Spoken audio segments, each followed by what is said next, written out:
South African marathon champ. So it is a star-studded cast. Good morning, everybody. Let's get ready to race.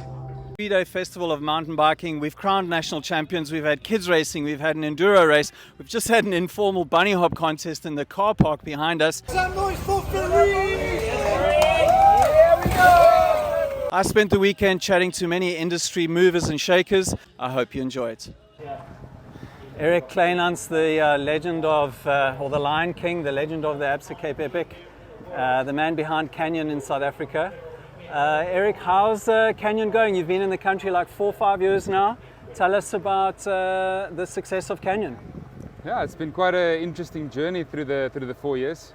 Obviously, for the first 3, I worked directly for Canyon, and we distributed directly to the consumer so they could order themselves.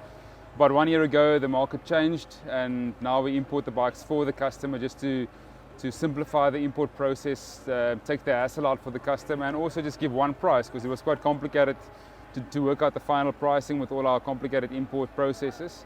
But yeah, now we simplified for the customer. We have obviously our shop in Stellenbosch, and we have a small satellite shop in Johannesburg. So 2 brick and mortar stores and then also online? Yeah, and then otherwise through our Canyon Cafe website, you can get the pricing and just the simple process. What's that URL? canyoncafe.co.za. Okay, Because cool. we also believe in good coffee, so that's the reason. Do you sell coffee there online as well? Well, we could actually probably sell our coffee online. Okay. Cool. I'll add it just for you. I want commission on that, eh? Okay, and tell us about you riding Cape Epic this year, I believe. Yes, I'm doing my 13th Cape Epic. The 13th? I also can't believe it. And who are you riding with? I'm riding with a Belgian mate of mine. Okay. Since we opened a restaurant, I thought I'd ride with a Belgian guy that has a few restaurants, so he can give me some tips over the 8 days of how to make patties. Who's cooking at night? Well, hopefully him. And are you riding this beast? Yeah, so I'm riding a similar beast. I'm actually riding a bike that Hassie and the Robots is making for me with a special Lucky number 13 paint job. Okay. But it's also the new Lux World Cup frame set, and a very similar spec to this one. Okay. Also with the DT Swiss wheels and whatnot. Are you running in the pro, or have you made the move into age group racing? Oh, age group. Well, not even age group. I am 40, so I could effectively ride in the 40 plus age group, but my mate is still not 40. Okay. So yes, unfortunately I can't ride 40 plus this year. But also we're more into it to enjoy it than to go full gas. And tell me, last question, if you've obviously ridden the complete range of Canyon bikes, if you had to pick one Canyon bike that you have to ride for the rest of your life, which one would it be? One. And why? Just one. For what I am doing in my life, I would say I would go with the Canyon Lux Trail that they launched last year. It's similar bike to this, except it's got 120 travel in the front and 110 in the rear. And yeah, I mean, I love the gravel racing scene, but at the end of the day, you can't do everything with a gravel bike. So the Lux Trail works fantastic for me. It's got a slightly, obviously, more slacker geometry to longer top tube to make space for a shorter stem. So I would say the Lux Trail would be my number one choice. I had one for 2 years now, but I stopped it when they launched the Lux World Cup, because obviously I have to test the new frames as well. Yeah, so in front of you got the Trance XE Plus 1, which is a full powered trail e-bike. What does that mean? Got a nice big battery, can take up to 800 watt hours, so you got the range, and but you've also got the suspension to go with it. Okay, wait, 800 watt hours, how does it work? Oh, so 800 watt hours, nice big juicy battery, but the same size, so it fits into these bikes, and also backwards compatible. So any anti-enabled giant bike, you can throw in a 800 watt hour, may recover a different cover, but for all of our new bikes, 800 watt hours with the option to do a 250 watt hour range extender.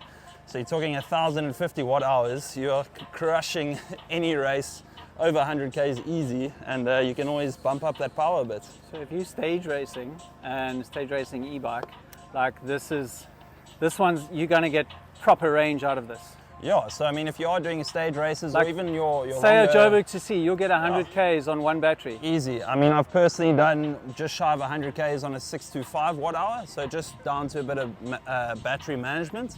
But if you're talking 800 watt hour with a 250 watt hour range extender, you're going to see north of 100 Ks any day. Range anxiety is actually a big motivator and big concern when people move to e-bikes or buy an e-bike.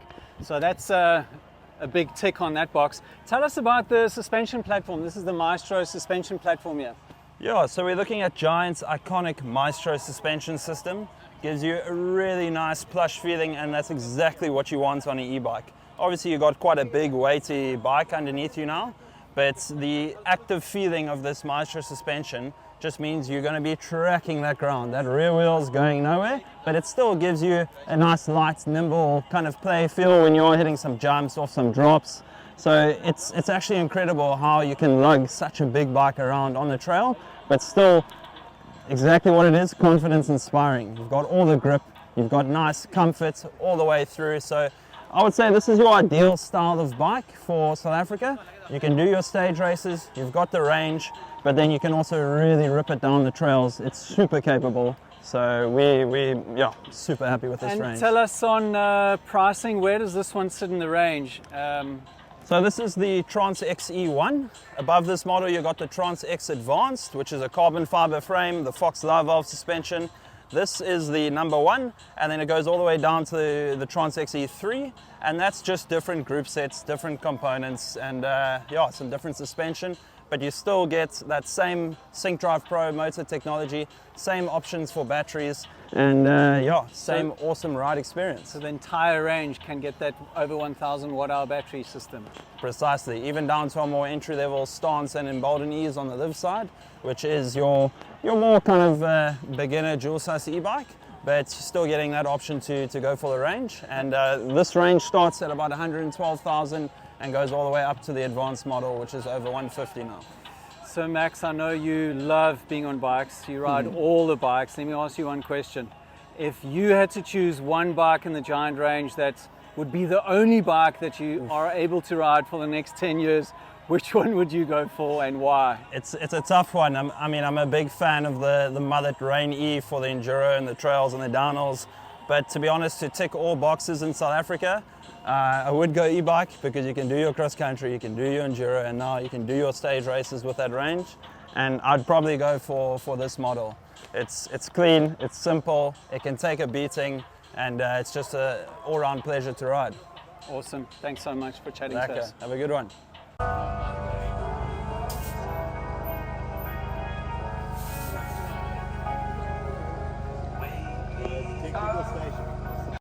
I'm still relatively fit, but I do like a little help on the uphill, and that's what you're going to get with this Lumen.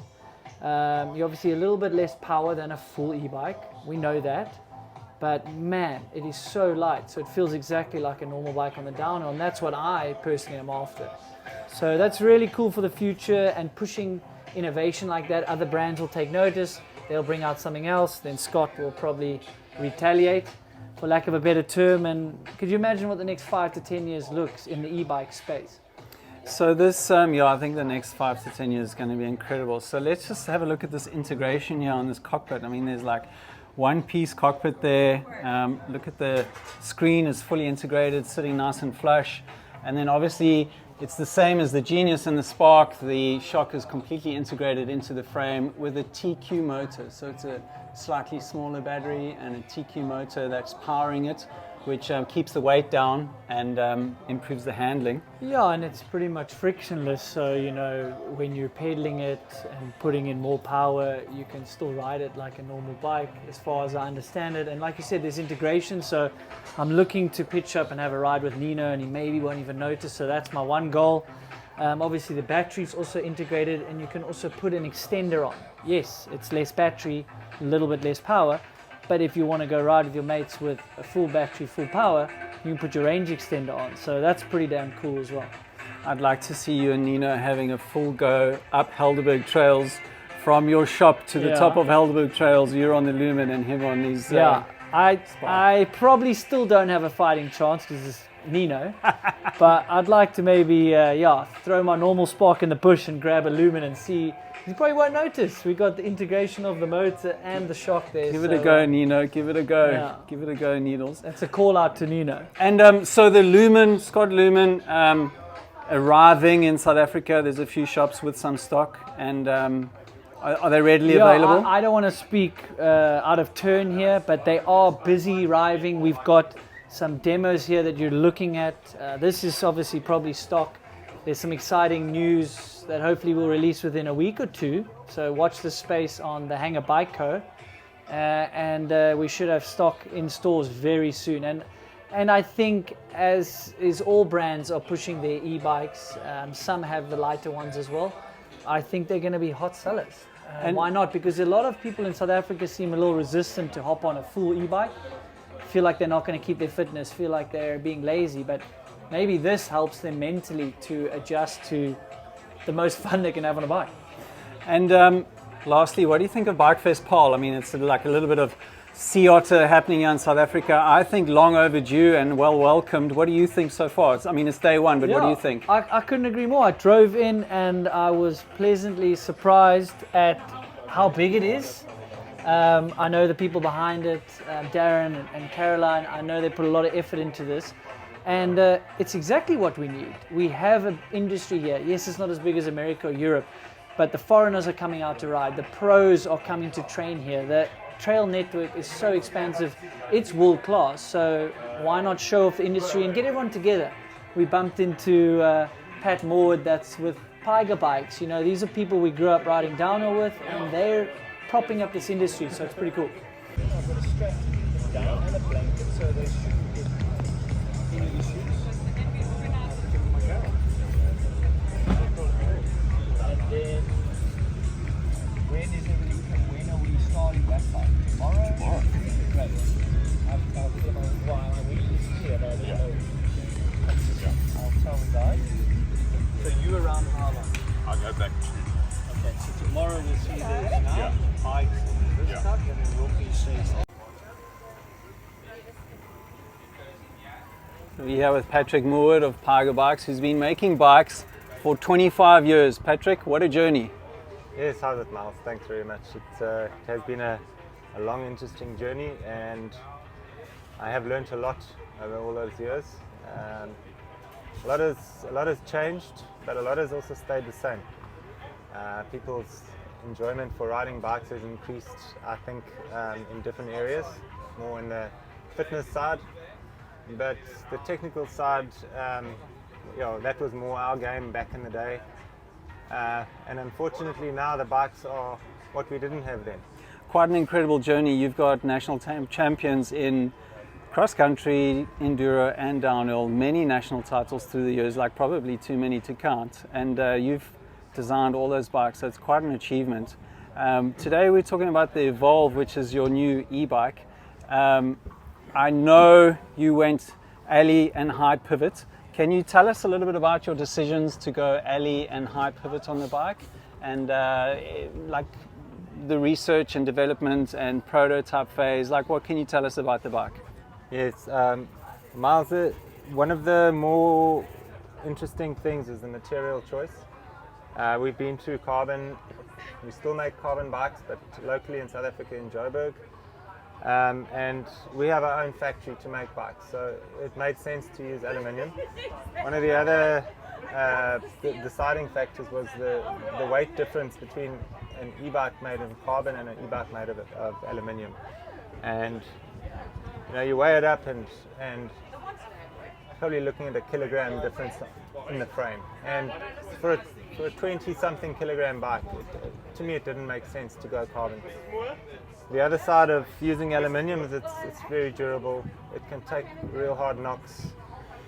We can change geometry when we like. If we want to change a head angle by half a degree or lengthen a chainstay or what have you, we can do that anytime. And it's a rapidly evolving game, and geometry plays such a huge role in how the bikes ride and the trends, what people want to ride, where people want to ride. So obviously alley gives you that massive advantage that you can literally, as you say, change something in a day. Yeah, so with carbon you need to open up a complete, very expensive mold, which is really the whole front triangle, a whole seat stay and a whole chain stay, if not two parts. With aluminium, I can take tubes, I can cut them to different lengths, I can adjust my jigs, and you know, we can play around and see what works well. That's what we did with the prototyping phase, and then ended up with this. And tell us, obviously the bike industry went through a difficult period with COVID, so difficult from a sourcing of materials and sourcing of products. Things have stabilized somewhat now, and as a South African manufacturer, how easy is it for you to get hold of both raw material to create the stuff and also the parts to build the bike up? Like, are things looking a lot better right now? Yeah, they have improved, in particular on the lead times for componentry. We've gone down to 9 months, it's now going down to 6 months, down to, I think it's going down to about 6 weeks now. 6 to 8 weeks, somewhere around there. But regardless, when it comes down to the frame itself, you know, we started the project around COVID or before COVID, and it literally took us 2 years just to get the tubing. So we made sure we ordered sufficient tubing to at least get the first year or so out of the way. Lead times on that are also coming down. Fortunately, it's only the tubing side, but on the CNC part, we do all our stuff in South Africa, in Durban. We have the rockers made in Durban, the dropouts, all the brake tabs. We press our own gussets, our own seat tube section, 2 halves in rubber. The seat gusset is also pressed in rubber. We do that all in Pietermaritzburg. And tell us about, I mean, there's not many e-bikes on the market that have gone with a high pivot, so, and the idler pulley, and I know yours is a semi-high pivot, Yeah. so the chain rolls over a pulley before getting onto the chainring. Tell us about some of the challenges involved with running an e-bike through that system, and why you felt it necessary to run with an idler. Yes, so I'm not aware of many e-bike brands that are using a high pivot, but I thought that it found its place well on an e-bike, because an e-bike has so much power, and you want good traction and good grip under power, but you're also going to be going pretty quick, descending on rough terrain, and you don't want the pedal feedback. You want a nice active suspension, so that's the reason I went with a high pivot, or semi-high pivot, whichever you want to call it. It prevents the chain growth on the top section of the chain. Obviously, the bottom will always do this when the wheel moves up, but with a pivot that's really close to the main pivot, your distance from here to here when it rotates doesn't grow like as if it was down here. Okay. So you can still build in and tweak the amount of anti-squat. You can build in and adjust your braking squat or anti-rise, and at the same time greatly reduce your pedal kickback, allowing for a really supple ride. And so that's good grip when climbing, smooth on square edge hits, Yeah. and overall a more efficient machine. Yeah, so another aspect is a slightly rearward axle path. Super high pivots give a more rearward axle path, but I felt that this was sufficient, you know, for what the bike is. And in your testing, you could really feel the improved rollover of the pivot. Yes, mostly the pedal feedback and the smoothness over climbing. So when you're climbing on an e-bike, you're climbing way faster than a regular bike, and you're hitting rocks and roots going uphill.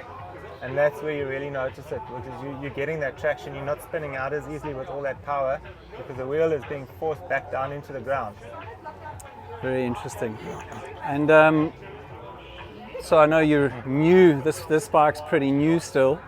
Can you tell us about any other developments, any other product lines that you're working on, particularly in the e-bike space?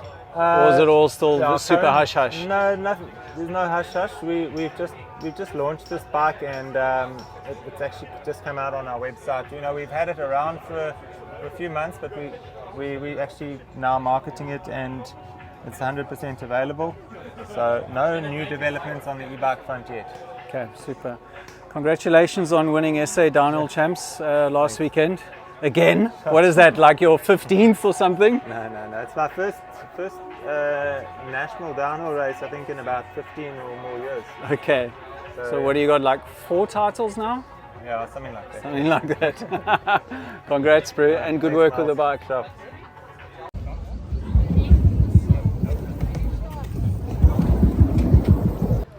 So how Leert started out is Dr. Chris Leert was big time into motocross, and what happened is one of his good friends' son had an injury and it ended fatally, and he swore that he'd want to try and make a product that could never result in this, especially for his kids and for any person going forward, to make gear that is able for us to enjoy our sports, hence the science of thrill, and not have injury. So it developed from the neck brace to body armor, and literally we've brought that science technology into all our different components. We're now a head-to-toe brand, and there's some very interesting stuff happening in the near future. So Ooh, tell us. Can't tell you now, but wait for the announcements during the Epic. Okay. And literally what it is it's we just want to make sure that we develop products that are proven to keep you safe while doing your thrilling sports. So it's apparel range and obviously also protection. So it's anything from shoes right through to helmets, body armor, knee pads. Let's move around here a little bit and look at some of the gloves, bags, hydration packs, goggles, and you've got lighter levels of protection and then also deeper levels of protection. Correct. So literally we want to cover you head to toe, and in every discipline of mountain biking.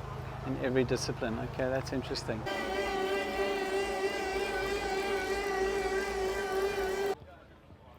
So we've got Ian Black here of Vi Cycle Kits. Ian, do you want to talk us through your spicy new trail gear? Yeah, so these are the 3/4 and full long sleeve trail jerseys made from a super light but durable and tough ripstop fabric.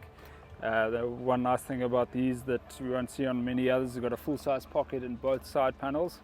Pretty handy for stashing all the things that you would normally need on a ride. Show me how that works. Show us how that works. So it's a little fold over pocket. So it's a sort of double envelope seal. And yeah, like I say, full size, so you can fit a phone in there, you can fit your tools or keys or whatever you need to. Okay. So this is the men's version with a 3/4 sleeve. This is another brand new design, worked in collaboration with Horsey and the Robots. So this is his influence on the colors. So again, same fabric, full ripstop, and pockets on both side panels. Neat little lycra cuff just to keep that sleeve in place. And then you've got some shorts that match it. So are they above the knee shorts or sort of on the knee shorts? Yeah, so these are above the knee to be worn on top of the chamois, a bib. Okay. Again, full size pocket on the one side. So on the front, super lightweight material, more like a XE down country kind of light trail shorts. That's exactly it. Yeah. Okay. So not a full downhill garment, but definitely comfortable for everything else in the mountain. No side pockets, but then one zip pocket, sort of 3/4 around the leg. That's right. Is there a men's and women's cut? Yeah. So this side we got the ladies. So again, we've got two offerings. We've got a nice mint to grey fade in a full long sleeve, and then a burgundy to pair up with the burgundy shorts, which is a very popular one for us. And again, there's a matching mint pattern fade to go with the jersey. And obviously slightly different cut. Yeah. Same material, but slightly same different fabric, cut. same panels. The ladies' ones don't have a pocket just yet, just because the panel's a little bit narrower. And obviously it's got a round neck as opposed to the V-neck. It just seems to suit the ladies a bit. We service suspension for everybody, and it doesn't matter what they ride, we help them out. It's flipping amazing. So you're based in PE, but you go to all the races? Yes, yeah. And what are you working on right now? I'm just converting this Olin's 38. Customers bought it, so I'm taking the 180mm shaft out and putting in a 170 in here. Okay, for an e-bike or trail bike? It's actually for a trail bike. Yeah, it's for a trail bike. Yeah. Do you get a lot of, so this is Marathon Champs, do you get a lot of riders coming from Marathon Champs with their bikes? Yes, actually yesterday we had 5 services. Mostly I find that the guys aren't looking after their suspension, so definitely need some help, and here we are setting it up as well. So we've done some setups as well for guys. Our baggies are locally made from recycled plastic. Every baggie has got about 25 plastic bottles in it that's utilized to make the material. We've got various cuts. We mainly focus on women baggies. It can be utilized for mountain biking, any other sport. We utilize it for kiteboarding, hiking. There's various things that we've had a look at that's important to us, especially as ladies. We have various prints. With the ladies' cut, we have had them made that you can pull them in the waist. We have had them cut higher at the back, and very much important, the deeper pocket where you can put your cell phone in and keep it safe while you're riding. Cool. For the guys, you got something for the guys? Yes, we do. We have the normal black baggies for the guys, because we found that guys aren't normally very adventurous when it comes to wearing baggies. So we have catered for the guys as well. Same features, the deeper pocket with the cell phone that doesn't flop to the side, the higher back, and also pulling in on the side. We also have the unisex baggies, which is the blue one that is very popular with our guys. And then we do cater for the kiddies as well, where we have various prints for the kids. Cool. And when you say locally made, is that here in Cape Town, Somerset West area? Yes, it's locally made in Cape Town. So the CMT is based in Cape Town. The fabric is imported from a factory in Switzerland that is Blue Sound approved, so that means that the factory is sustainable as well and utilize recycled water, so the entire factory is environmentally friendly as well. And where can people go to find out more and buy? You can go onto our website, which is www.dustygear.co.za, or our hashtag or our Instagram, which is dustygear_2021. Yeah! From Victoria. So, I mean, we discussed it over the last few days. It's a no-brainer for any type of rider, whether you're road, gravel, mountain bike. It's not a puncture prevention per se. You put the insert in. If you do get a puncture and for some reason the sealant doesn't cover the hole, it can still get you home. On the road one specifically, it actually decompresses when there is in the tire. As soon as it loses air, it heats up and then it expands, and then it gives you some obviously some volume in the tire to get home. And then on the mountain bike side of things, obviously you prevent pinch flats. I mean, once you hit a rock, especially for the newbies that aren't the best skilled in the world, if you're doing a stage race, let's say you're 10-15 k's away from the tech zone, you can still make it to the tech zone. It's going to be a bit of a stretch, but you won't damage your rim. Your tire possibly will still be salvageable afterwards as well. So it's rim protection, tire protection. It doesn't absorb any sealant, so there's no weight penalty. The road line is about 20 odd grams. The mountain bike ones are about 85 grams. Later in the year there will become one available which is going to be 30 grams on the mountain bike, which is no weight penalty whatsoever. So, and is it easy to fit? It is relatively easy to fit. We do supply tools as well for your local bike shop that makes your life a little bit easier, so it's a specific tool to fit them. Okay. Some rims will be more difficult, some tires will be more difficult, but with our tires, with the correct tools, I mean, if you've got an experienced mechanic at your local bike store, have them fitted for you. And obviously Vittoria, Italian brand, you know, a lot of technology and a lot of history with the brand, and e-bike technology, trail bike, enduro technology is on the up and up. Tell us about the new offerings here for this market, and where can so guys go to get them? So the Mazda we've just landed some good stock of in the country. So we got it in a 29 2.4 as well as 2.6 option. Perfect for your trail guys, enduro type riding. You can even fit it on an e-bike. I know the guys on e-bikes like the more volume tires. And then Vittoria is the only tire manufacturer in the world that actually has a 4C compound extrusion machine. So the compounds are really good, durable, soft, and plenty grip. And also now fitted with a new graphene tube protection, which provides obviously better puncture protection. The trail tires also comes with butyl inserts on the sidewall, better protection there. And then full range of cross-country tires, trail-specific tires as well, gravel. So your tires are obviously, I think, world titles. Yeah, I mean on the road scene specifically, Vittoria has been probably the leader in the road tires for many years. That's their strength. Globally, they still sell a lot more road tires than mountain bike. What's the number one selling Vittoria road tire in South Africa? The Rubino? So South Africa, probably the Rubino because of an affordable price point, but still a nice tire. I mean, they come both tubeless as well as tube option. Race training tire combination, I would say. But also they've just got the new Corsa Next that they've launched, which is a nylon based. Both tube as well as tubular, and then obviously the Corsa Control, which is your cotton-based top level Tour de France winning tire. So yeah. And what do you think of Bike Fest Paarl so far? It's day one, it's still early days, but it's kind of like a bit of a sea otter, isn't it? It's very nice. I didn't actually expect it to be this big. I mean, everybody's here. The Scott boys have got a nice thing going there as well. Bike really racing, nice. demos. I mean, the racing is about to start for the short track, for the lighties and so forth. So marathon champs in the weekend, always great watching that. I think it can just grow from strength to strength. It's great for the industry. I don't think we've had something like this in South Africa for a while, mountain bike specific probably. It definitely is great. I think it can just get bigger and bigger. Awesome.